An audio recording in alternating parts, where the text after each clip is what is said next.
Добрый день, уважаемые участники сегодняшней пресс-конференции, журналисты, дамы и господа. Пресс-центр Киприс, как всегда, рад видеть вас и разрешить дать слово модератору сегодняшней пресс-конференции, господину Ришарду Календе, региональному представителю ВКПЧ. Пожалуйста, господин Календе, вам слово. Спасибо большое. Я очень вас приветствую здесь, на этой пресс-конференции. Сегодня что-то сбой идет. Сегодня у нас есть гость, спецдокладчик по экстремальной бедности и правам человека, господин Оливье де Шутер.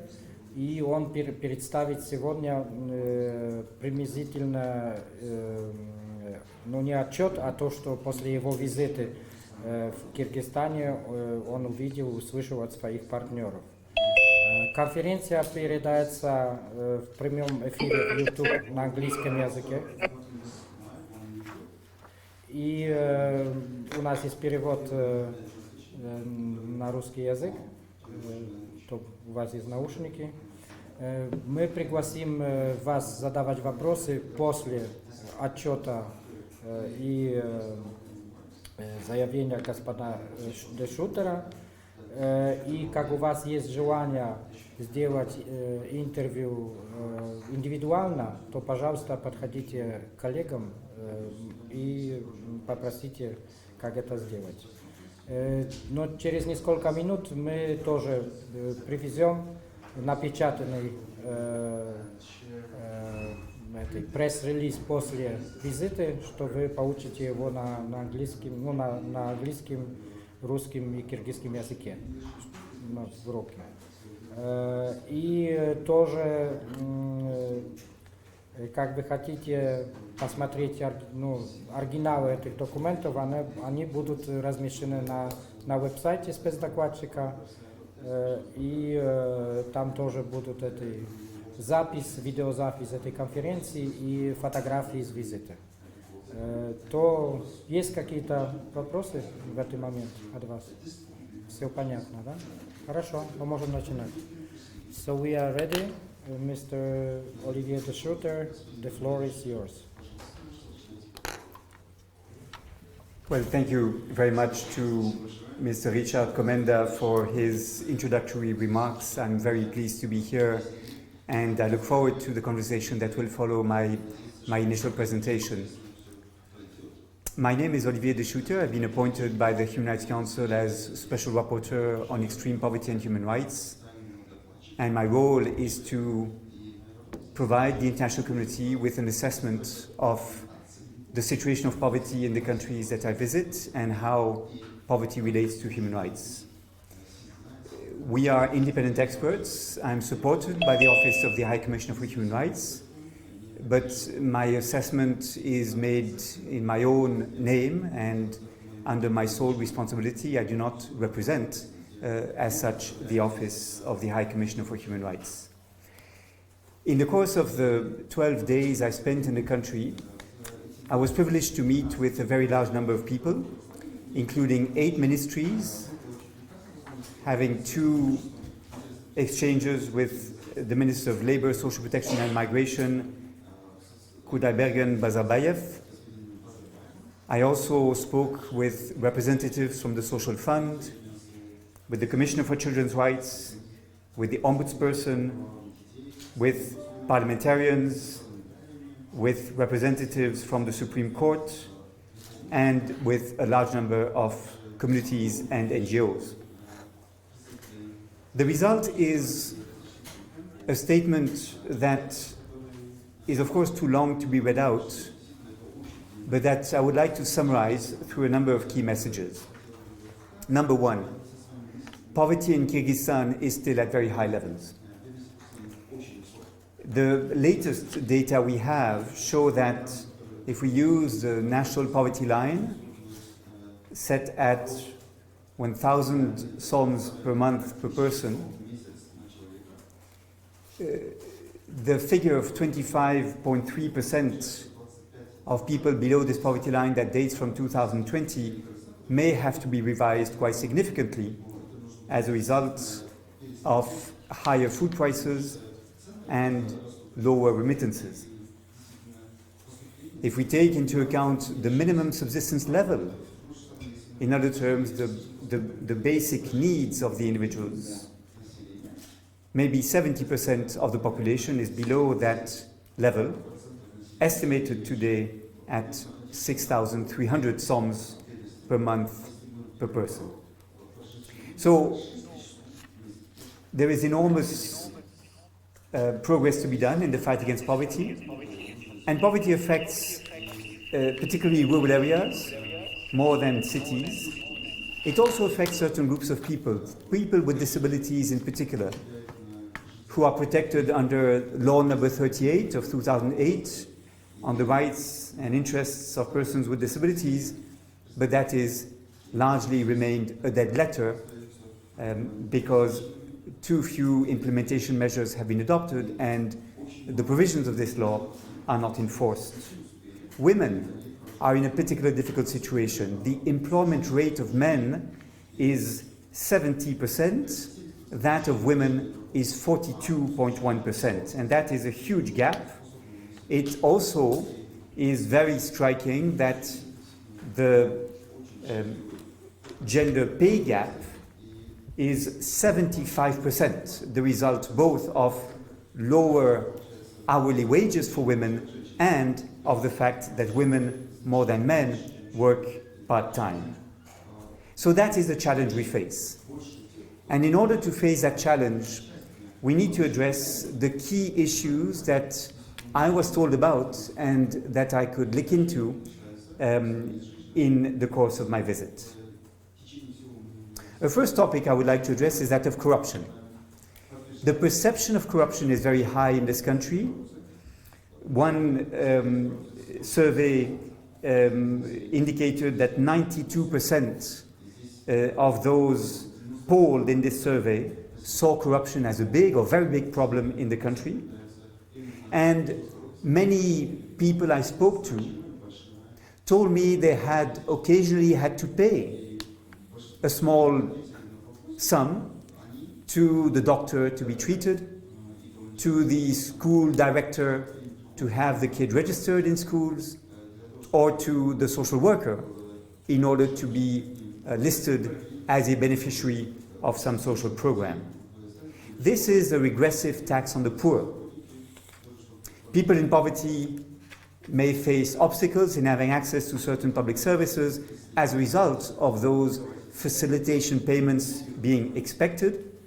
Parents may be unable to send their kids to school if they fear stigma, if they do not contribute to the repairs in the school, and people may renounce being treated in healthcare centers if they have to pay this small fee. Just recently, on 31st of May, the government announced a new anti-corruption strategy for 2022-2024, based primarily on digitalization of public services, to remove the human element, the discretionary power of public officials, and ensure that access to social protection and public services will be more automatic. This is in theory a good idea, but of course many families in poverty have no access to internet, have no or weak digital literacy, so they should be supported in being able to use online forms and to register in systems using the internet. Otherwise, this will be a new source of exclusion.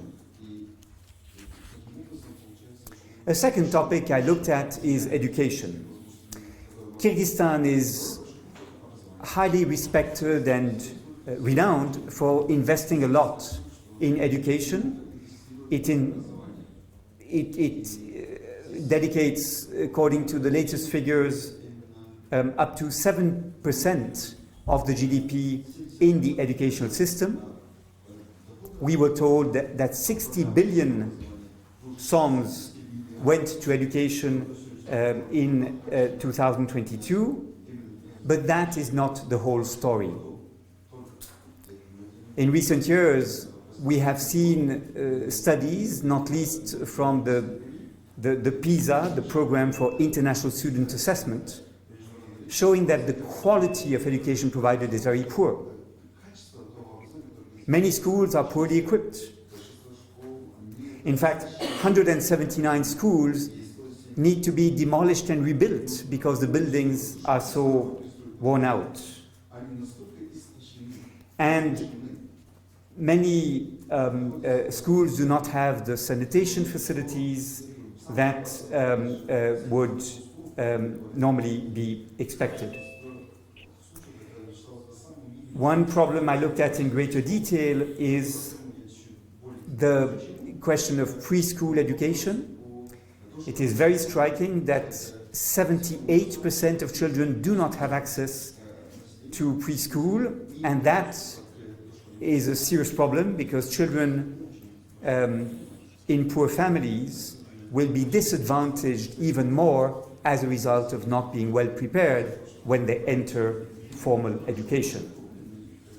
So more efforts should be done despite the important budgets already dedicated to education in the country.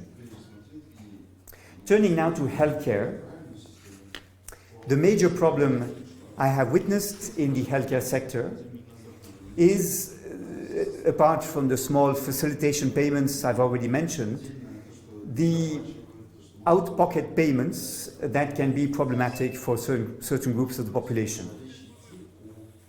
Of course, as you know, the state-guaranteed benefit package provides that 28 categories of patients do not have to contribute to the cost of healthcare.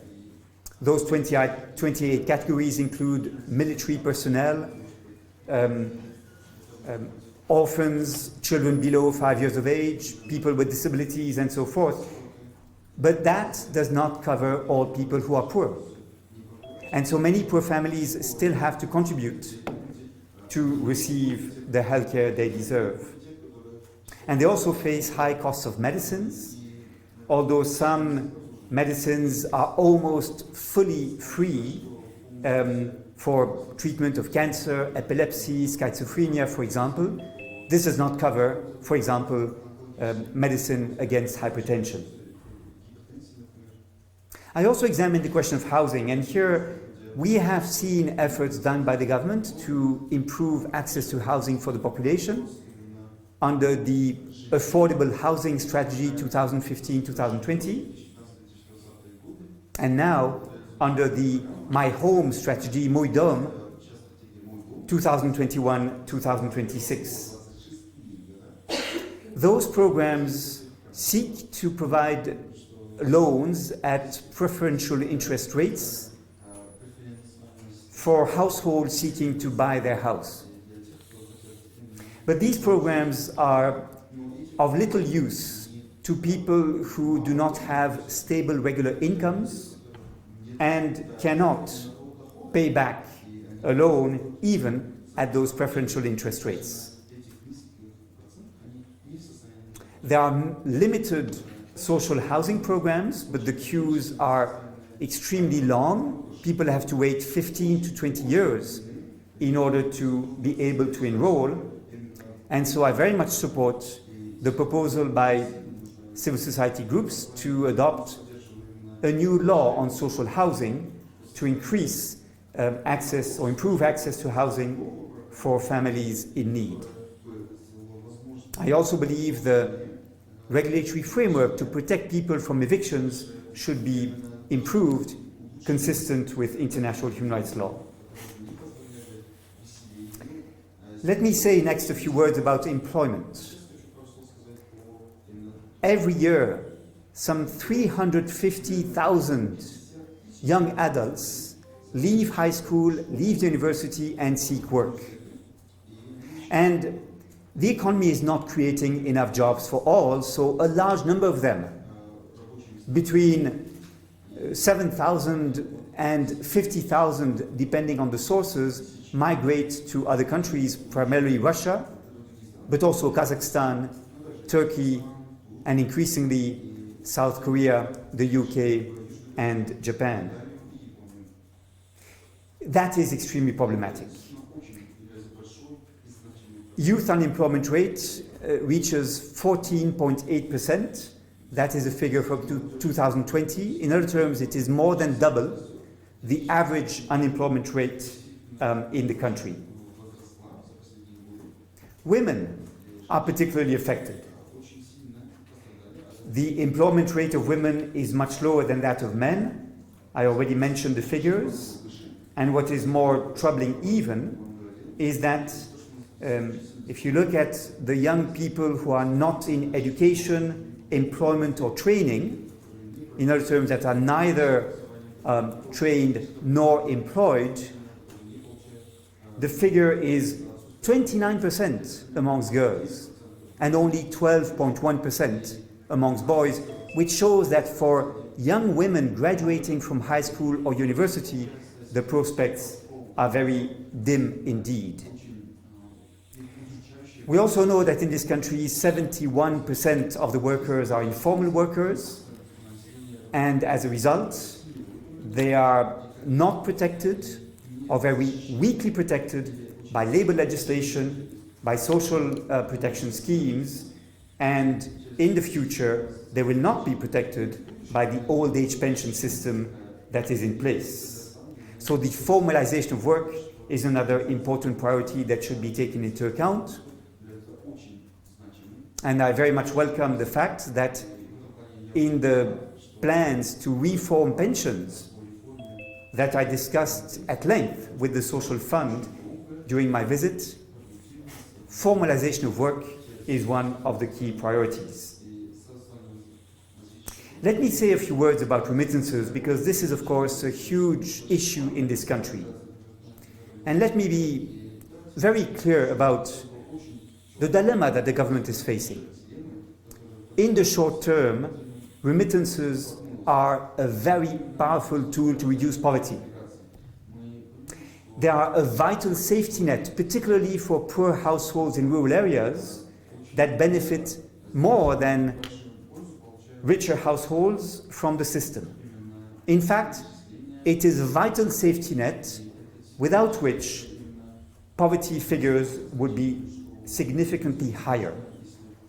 So, unsurprisingly, the government seeks to promote migration of young workers to countries such as the UK, Japan, South Korea, and increasingly Germany and other countries. However, this is not a long-term solution for the country. A country cannot thrive by making young workers its main export commodity. These are young people in which the country has invested. They are not in the country to contribute to social protection. They are not in the country to pay taxes. They are not in the country to start businesses. And they send money back to the country, but that money essentially serves to meet consumption needs, not to invest so that the economy can grow. Moreover, many children suffer the impacts of this large migration. 99,000 children in the country have their both parents abroad, and these children are at risk. They are left with the family, they are left with the neighbors, the risks of ill treatment, violence against children, but also neglect of children and poor academic performance as a result. These risks are very important. So I think gradually there is no other option for the country than to create more local opportunities for these young adults so that they have reasons to stay and fewer reasons to leave. I'd like to close with the issue of social assistance and social protection more broadly. There is an important program that we studied very carefully, the Uybolok Komek program, which is providing cash transfers to families that are below a level of income of 1,000 soms per month per member of the household, and those families receive 1,215 soms per month per child below 16 years of age. It's an important program. I met many people who benefit from this program, and for them that support is important. In total, 330,000 children are covered. But there is one major problem, which is that the program is complex to administer. Assessing who qualifies may be difficult for social workers, and there is room for corruption as a result. The coverage is significantly below the number of families that normally would be eligible under the program, because it is a very complex procedure to collect the documents, to prove your income, and to go through the different hurdles that the families encounter. So in 2017, the Parliament had chosen a formula that would have been much more simple to administer. A system of universal child benefits that would protect all children, whatever the level of income of the family, but especially families with 3 children or more, and that is much easier to administer. It can be much more popular politically, and it is a system that would benefit particularly families in poverty, because it is large families that are more frequently facing poverty rather than families with fewer children. Of course, Uybolok Komok is not the only program in place. I also examined the monthly social benefits provided to orphan children, people with disabilities, or other vulnerable categories. Again, this provides an essential safety net. But I heard many testimonies of people who said they had to pay the social worker, usually the equivalent of 1 month of the benefits they claim, in order to have access to the program.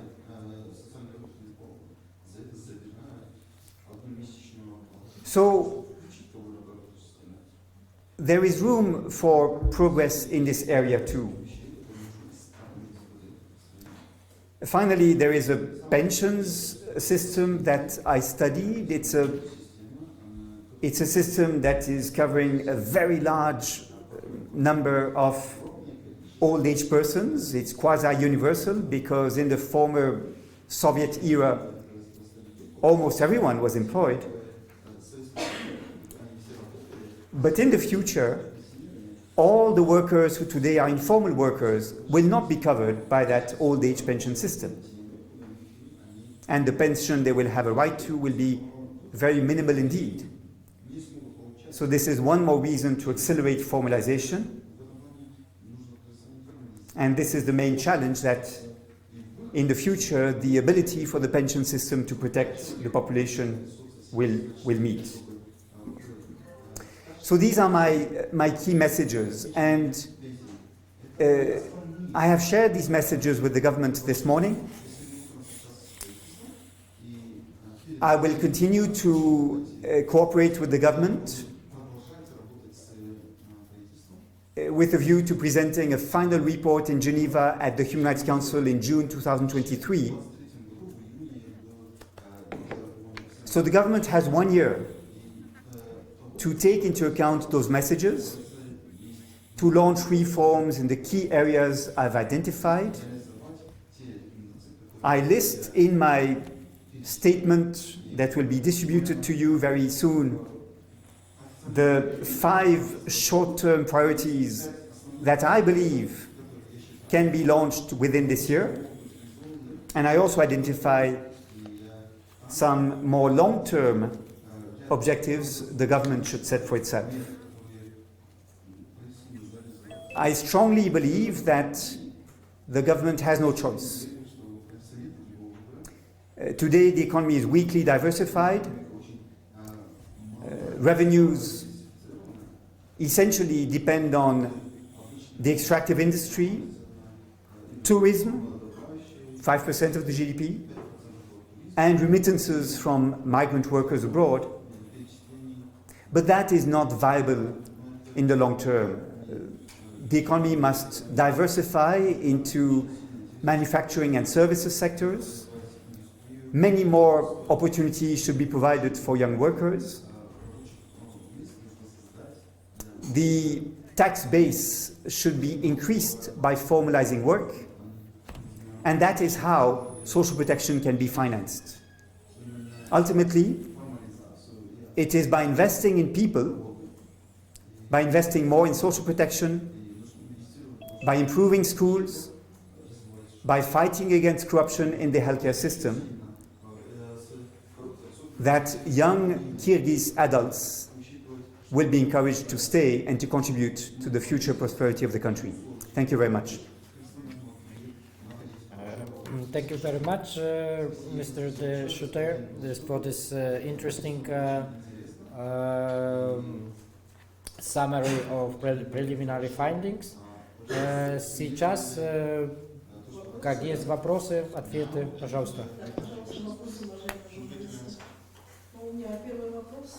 Да, давайте. Представитель пресс, значит, вопросы, с какими официальными лицами из Кыргызстана вы встречались, господин Оливье? Our interpreter cannot hear the question, so Which officials you met during your meeting? Вы слышите? Да. Что микрофон не дали? Да. С какими официальными лицами вы встречались? Yes. What? Thank you. If you can elaborate on the list of the people thank you met. thank you for your question. It is a very long list. I met officials from 8 ministries in Bishkek, but I also went to Narin, to Osh, to Bakhten, traveled in the south to meet with local officials there. I also met with the ombudsperson, Atir Abdrakhmatova. I had a very interesting discussion with Gulnara Jumataeva, the vice chair of the Social Fund. I spoke to the deputy chair of the Supreme Court. I met with members of various administrations in the ministries with whom I had a dialogue. So unfortunately the full list is too long for me to read out, but it is publicly available.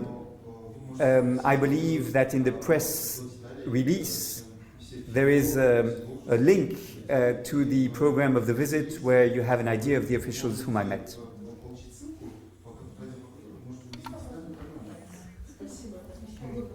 Можно подойти к микрофону здесь, чтобы переводчик слышал.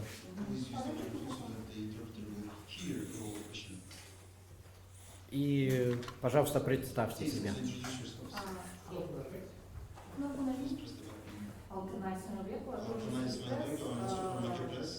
Хотели узнать у вас, как вы измеряли уровень бедности, каким образом, какие методы использовали.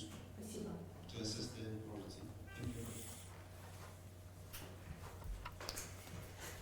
Thank you. In all countries, this is a real challenge to measure poverty exactly.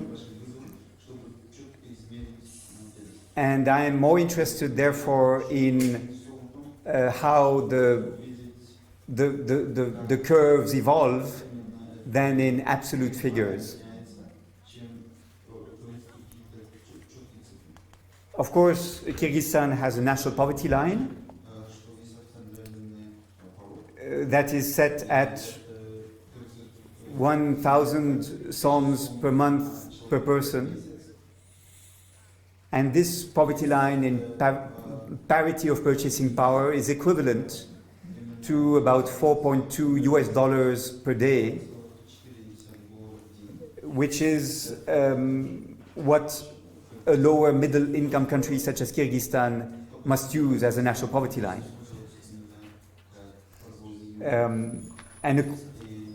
And according to that poverty line, in 2020, 25.3% of the population was in poverty.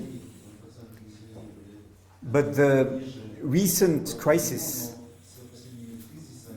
particularly the result of imported food inflation,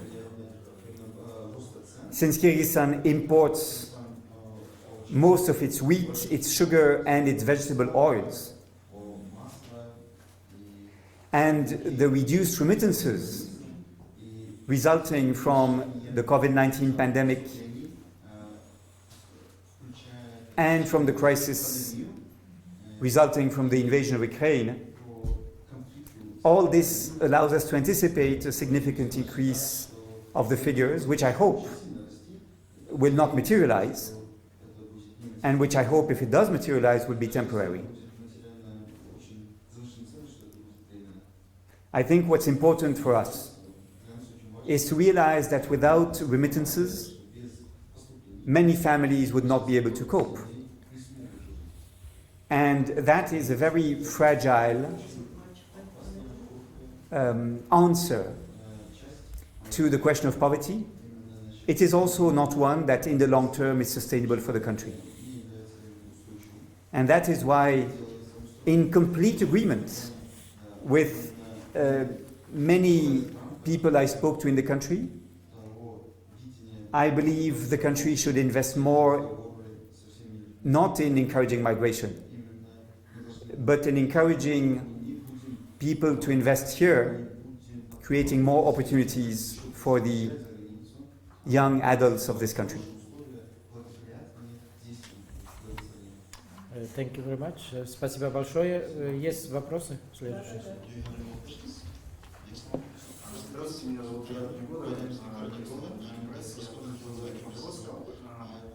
Вот сегодня на фоне роста глобального напряжения в мире, конфликта в Украине, растут цены, и в том числе сейчас Всемирный банк утверждает, что зерно, вероятно, подорожает на 70%. И вот есть также ФАО ООН, организация в рамках своего визита, может быть, провели какую-то работу, может быть, небольшой анализ того, как в Кыргызстане уменьшится нищета, бедность, И еще хотел задать второй вопрос по поводу диверсификации экономики. Как лучше Кыргызстану сегодня проводить в таких условиях? Спасибо.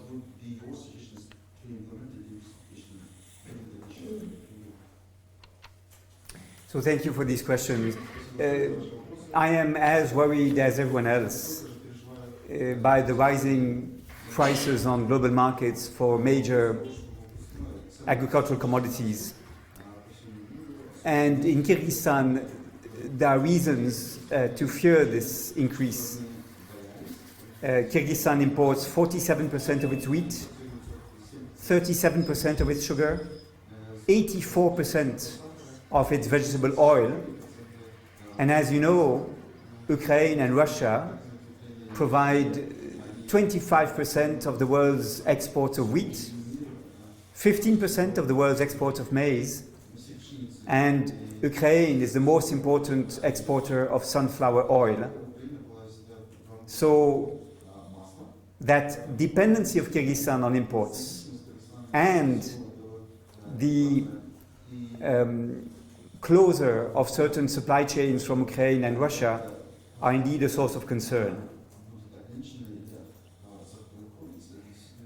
I think, however, that the rise of prices on global markets is not attributable to scarcity. It's not that we have too little.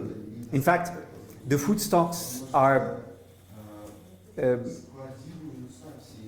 quite high in many countries, and the harvests in Ukraine were not as bad as was feared as a result of the conflict. On global markets, we do have a very important speculation taking place. Markets are panicking. And there is a significant part of the explanation of high food prices that has to do with this speculation, as well as high energy prices. Oil, gas have been increasing since 2021, leading fertilizers to be more expensive and leading the costs of food production to rise significantly. So I hope markets will stop panicking, and for this, transparent information about the levels of stocks available is what we need. In the long term, I believe Kyrgyzstan should question this dependence on imports, rebuild some measure of self-sufficiency. Of course, it is not realistic to expect Kyrgyzstan to satisfy its own needs in terms of food production, but it should diversify its imports, and it should produce more for itself. However, the support going to farmers is relatively minimal. I met many rural households who, although benefiting from some form of support from the state, particularly in the form of Wiboloko Komok, were telling me they want animals, they want land, they want productive assets in order to increase production. But yes, the situation is serious, and many families spend 75% of their income on food. So when you have an increase of 30-40% of food prices, it is a very serious problem for families. And when I ask people what made them most worried, it is that they referred to.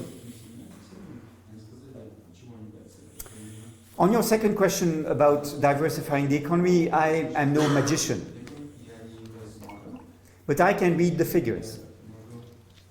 And I see that the economy is primarily focused on minerals extraction, including gold, on tourism, and on sending workers abroad to receive their remittances. That is not viable.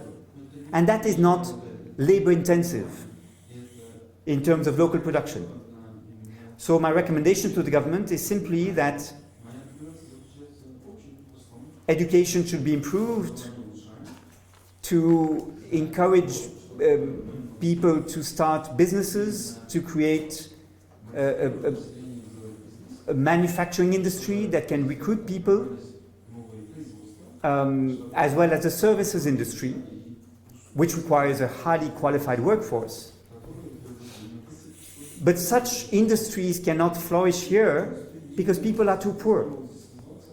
So you must at the same time reduce poverty, support low-income households to improve their situation and have a higher purchasing power.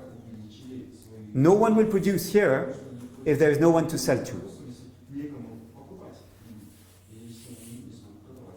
Thank you. Thank you.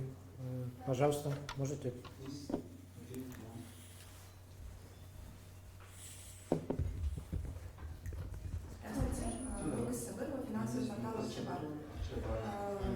Ваши исследования показали, что уровень жизни в Кыргызстане в плачевном состоянии.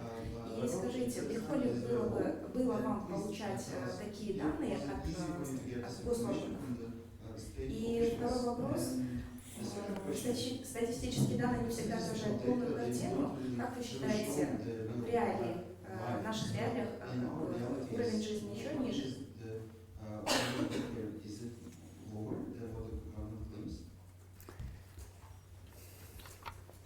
Well, I benefited from a very, I think, good cooperation from the government. I met with whom I wanted to meet. I was provided the figures I asked for. There is, frankly, broad agreement on the diagnosis I propose. But there is, I think, a tension between the short term and the long term. For this government, what is the short term? It is a public debt that was 68% in 2020.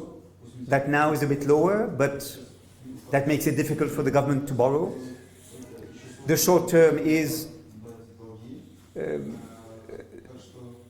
poverty figures that would be much higher without remittances. And so the government negotiates with countries to favor the export of workers. And the short term is institutions that tell the government it should not be too generous with the population, because otherwise the situation of its budget will worsen. But I look at the long term, and I wonder whether these short-term responses and strategies are viable.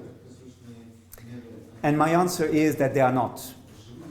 And so the challenge is to have a multi-year approach so that we don't remain locked in the short term and can plan the future. Human rights can guide us in this respect. The right to education, the right to health, the right to social security, and the right to work are all important human rights that can put the government on the path to a much more sustainable development.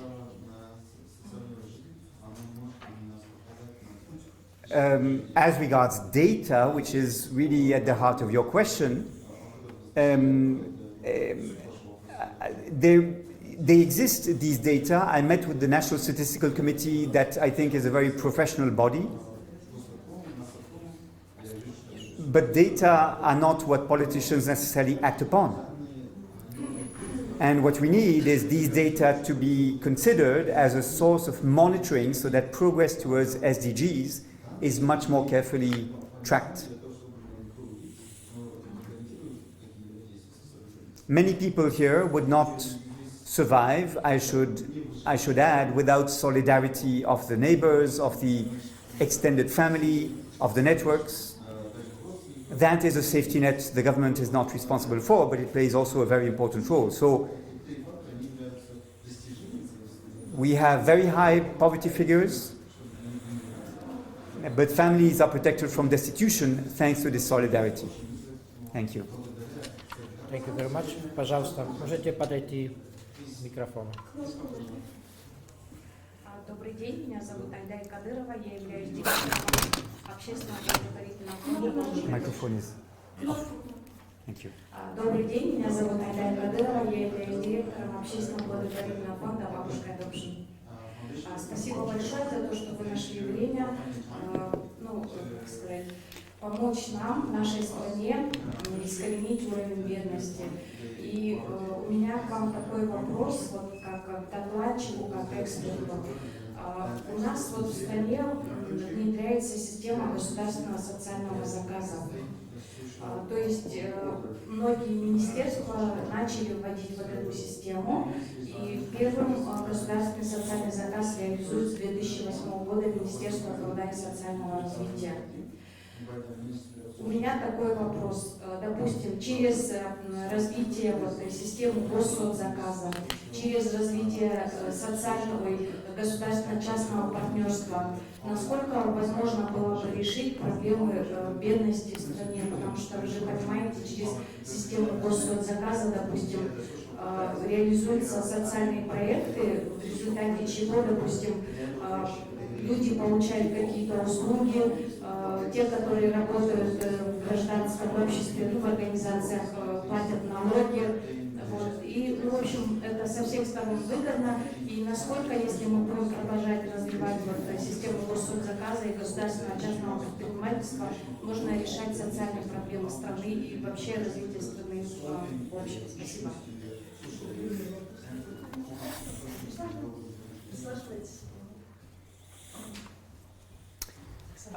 Unfortunately, I'm going to have to disappoint you, and I regret this because I know and respect the work of Babushka for Adoption. Thank you for being here. But I'll disappoint you because on the social contract project, we are still at a very experimental stage. It involves a very small number of families today. Families who I have not been able to speak to. What I heard is that the program was under evaluation and that based on whether the experimentation is considered successful or not, it will be expanded or not. But the idea is to create productive activity, opportunities for formal employment, and that is, I think, in general, a good idea. But I can't say more because I haven't studied this in greater detail. Спасибо большое. Я думаю, что, может быть, нашему правительству стоит поработать в этом направлении, потому что, с одной стороны, видите, если через систему ГСЗ, да, госсобзаказа, потом через систему развития государственного частного партнерства, это рабочие места, то есть это развитие сферы услуг, это оплата налогов и это решение социальных проблем. Я вот не знаю, как это обстоит в других странах, но примерно, если Кыргызстан тоже работать начнет в этом направлении, я думаю, что было бы очень здорово. Спасибо. Спасибо большое, коллеги. Еще есть вопросы? Пожалуйста, подходите. Добрый день, меня зовут. Слышно? Да. Добрый день, меня зовут Пресс. Sure. У меня вопрос. Если вы только наизусть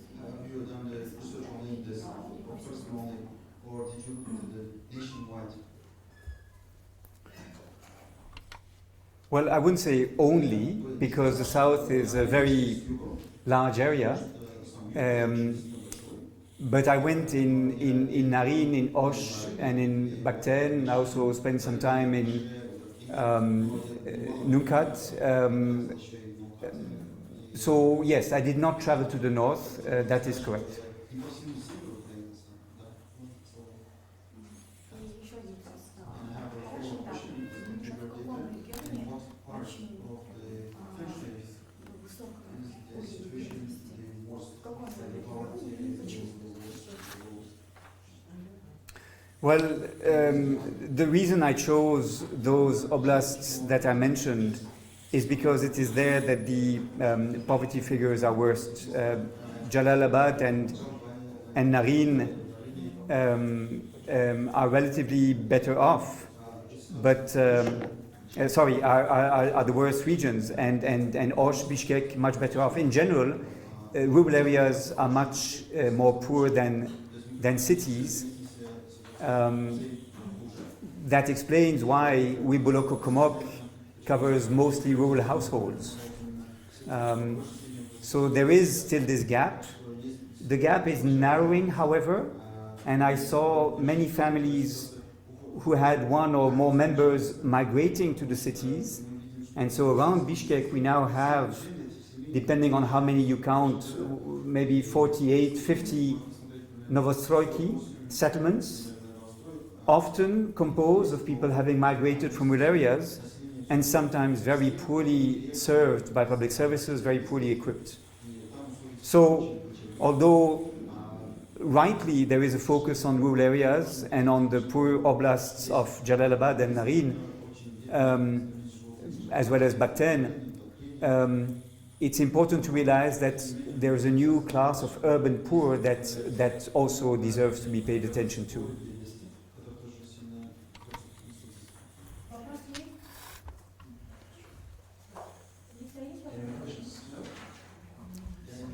Еще, вот из Бенадуан.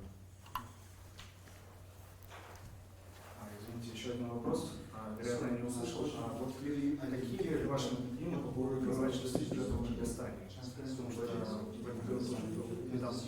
прозрачность участвует в вашей поводу, может встречаться с министром.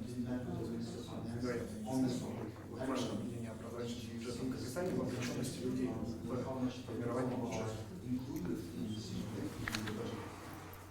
Yeah. I think this is an important question, which, however, I did not have an opportunity to study in detail. It is not something I discussed with the Ministry of Finance, although I did discuss the budgetary priorities. I did not discuss decision making. In the end of mission statement that will be distributed to you very shortly, it's now, I think it is there, it is available. You will see some references to that question of monitoring of the use of public funds. And I know that within the health sector there's been a recent development that raises this question. So I would refer you back to my statement on this point. Есть еще дополнительные вопросы?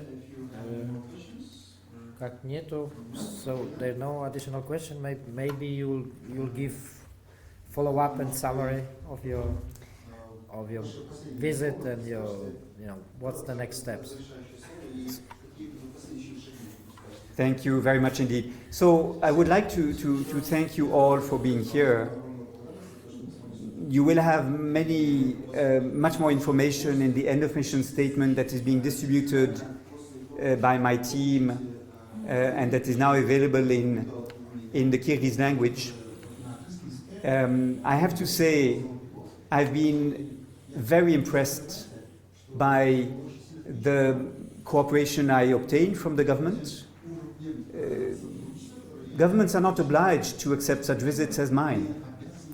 They voluntarily do this as a gesture of goodwill towards the international community and towards the UN human rights system in particular. So I would like to express my gratitude for having allowed this visit to take place and having shared all this information with me. I also benefited tremendously from the civil society groups and experts whom I could consult with before the visit and during the visit. And I would like to express my gratitude to my team.